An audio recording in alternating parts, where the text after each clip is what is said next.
اعوذ باللہ من الشیطان الرجیم بسم اللہ الرحمن الرحیم ربنا ولا تحملنا ما لا طاقة لنا به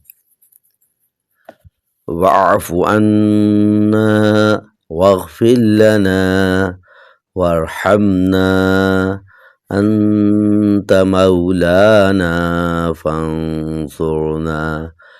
فانصرنا على القوم الكافرین۔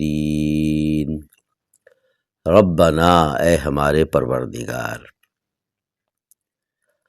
ولا اور مت، تحملنا اٹھوا ہم سے، ما جو وہ چیز کے لا نہیں طاقت لنا بھی طاقت واسطے ہمارے لیے جس کی طاقت نہ ہو، جس کو اٹھانے کی۔ کیا مطلب؟ کہ ایسے حالات، سخت حالات ہم پر نہ آئے، ایسی تکالیف ہم پر نہ آئے کہ جس کو برداشت کرنا ہمارے لیے مشکل ہو۔ میں آپ کو بارہا سورۃ البقرہ کی تفسیر میں بتا چکا ہوں کہ سخت حالات، مشکلات، پریشانیاں، ان کی دو قسمیں ہوتی ہیں۔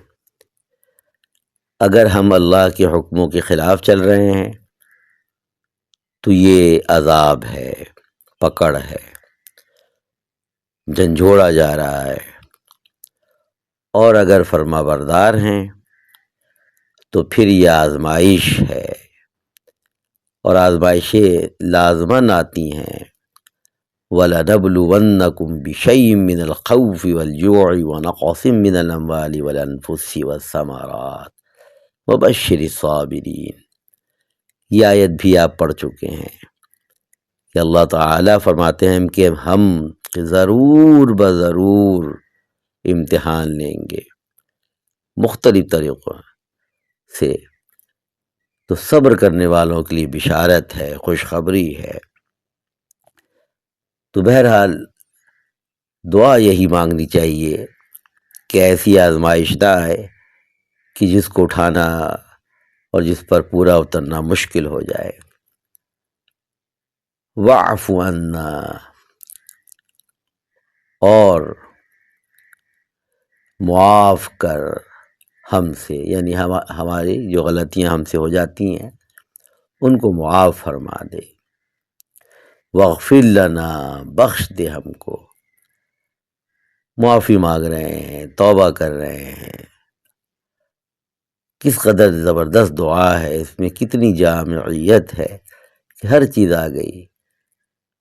توبہ و استغفار کر رہے ہیں کہ ہمیں معاف کر دیجئے، ہمیں بخش دیجئے۔ وارحمنا، اور ہم پر رحم فرمائیے۔ اللہ سے اس کا رحم مانگ رہے ہیں، اس کی رحمت مانگ رہے ہیں۔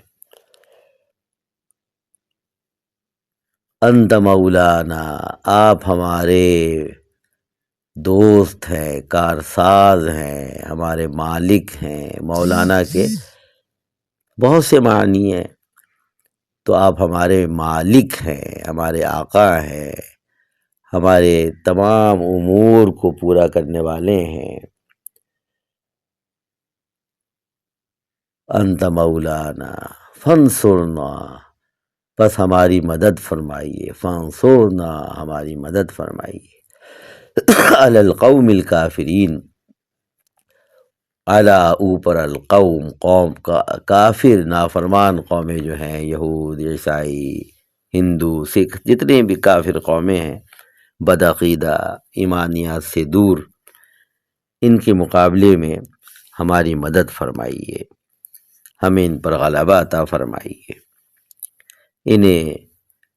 ان کے شر کو دور کر دیجیے، ختم کر دیجیے، توڑ دیجیے۔ ایک بہت زبردست بات ہے، جلالین میں لکھا ہے کہ فَإِنَّ مِنْ شَانِ الْمَوْلَى ان ینصر موالیہ علی الاعداء. کیا بات ہے کہ مولا کی شان ہی یہ ہوتی ہے کہ وہ اپنے غلاموں کی ان کے دشمن کے مقابلے میں مدد کیا کرتا ہے. تو ہم اپنے مولا سے یعنی اللہ تعالی سے مدد مانگیں، دعا کریں کہ دشمن کے مقابلے میں ہمیں کامیابی عطا فرمائے. کہیں وہ دشمن اسرائیل کی شکل میں ہے، کہیں وہ دشمن ہندوؤں کی شکل میں ہے. تو کفر کی ان سب طاقتوں، کہیں وہ کوئی خاص لفظ اختیار کیے ہوئے ہے، سپر پاور بنے ہوئے ہے، تو ان سب دشمنوں کے مقابلے میں اللہ تعالی ہماری مدد فرمائے. اب یہ دعا بھی مکمل ہو گئی اور آیت بھی.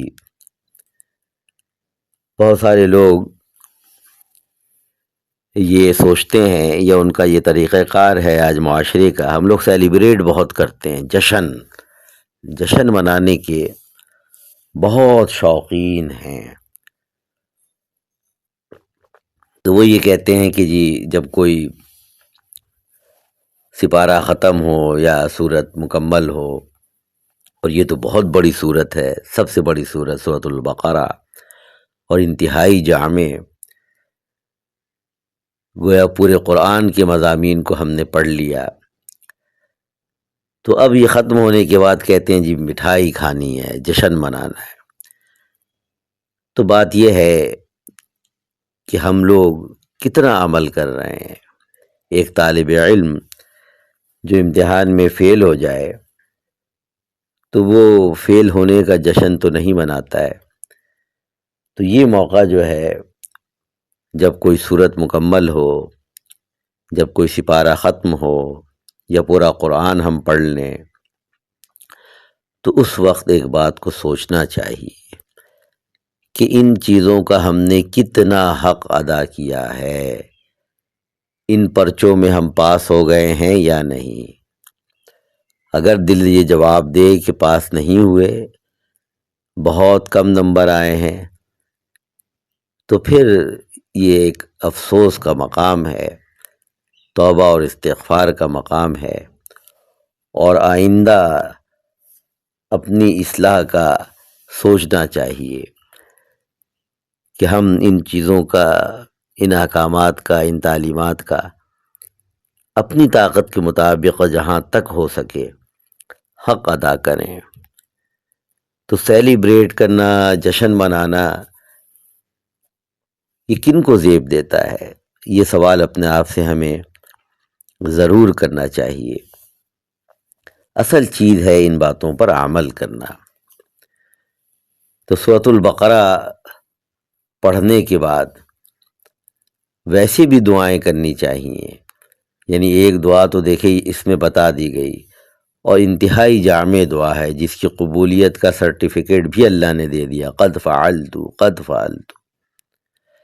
لیکن اس قبولیت کو سامنے رکھتے ہوئے ہمیں مزید دعاؤں کو بھی اس میں شامل کر سکتے ہیں. ہم اپنے ذاتی جو مقاصد ہیں، جائز مقاصد، ان کو بھی اس میں شامل کر کے دعا کریں کہ اس صورت کی برکت سے، اور اللہ تعالیٰ ان دعاؤں کو جس طرح قبول فرما رہے ہیں، اسی طرح ہماری اور دعائیں بھی، ہماری مشکلات ہیں، پریشانیاں ہیں، ان کو دور فرما دیں، اور دنیا اور آخرت کی زندگی کو ایسی بنا دیں جو ان کو پسند ہے، جس پر کامیابی کی خوشخبری ہے.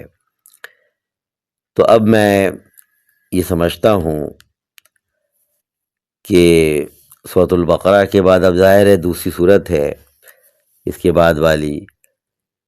تو اس پر کل میرے ذہن میں ویسے ایک بات آئی تھی جو سچی بات ہے، میں آپ کو بتاؤں کہ بس سورۃ البقرہ تک مکمل کر دیتے ہیں، پھر کبھی زندگی کے کسی حصے میں اللہ نے چاہا تو پھر نئے سرے سے بات کریں گے، کیونکہ ہم بہت حد تک اگر دیکھا جائے تو قرآن فہمی سورۃ البقرہ میں آ جاتی ہے.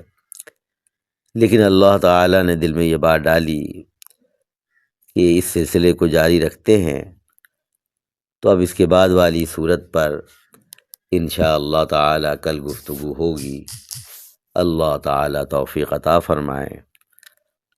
وآخر دعوانا ان الحمد للہ رب العالمین۔